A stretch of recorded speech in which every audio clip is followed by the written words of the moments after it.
Hello बच्चों, let's read the question. The question says, evolutionary point of view, sexual reproduction appeared before asexual reproduction.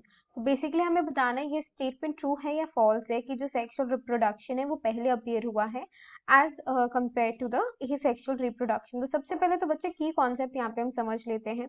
हम लोग बात किस बारे में कर रहे हैं? हम लोग रिप्रोडक्शन के बारे में बात कर रहे हैं और रिप्रोडक्शन का बेसिकली मतलब क्या होता है? रिप्रोडक्शन एक प्रोसेस है जिसमें हम लोग क्या करते हैं बच्चों, हम लोग करते हैं कि हम लोग न्यू ऑर्गेनिजम्स को क्रिएट करते हैं. We are creating new organisms from the existing ones, यानी कि पहले से जो प्रेजेंट होते हैं उनमें ही, उन्हीं ऑर्गेनिजम्स में से हम नए ऑर्गेनिजम्स को क्रिएट करते हैं.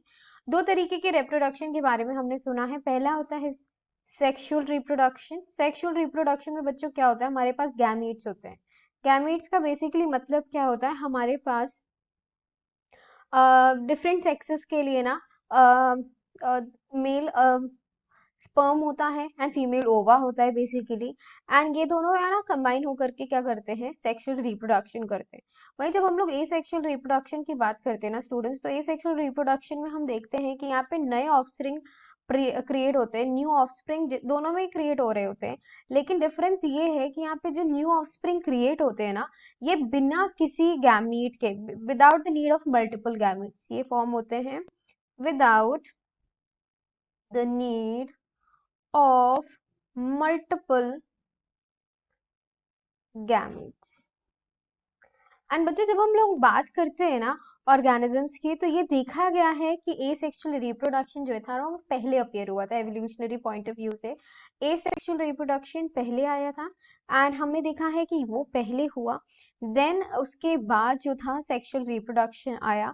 यस, ऑर्गेनिज्म सेक्सुअली रिप्रोड्यूस करने लगे. तो पहला क्या चीज आया, एसेक्सुअल रिप्रोडक्शन. स्टेटमेंट कह रहा है कि पहले सेक्सुअल रिप्रोडक्शन आया, तो ये स्टेटमेंट ही हमारा पूरा फॉल्स हो गया. क्यों फॉल्स हो गया?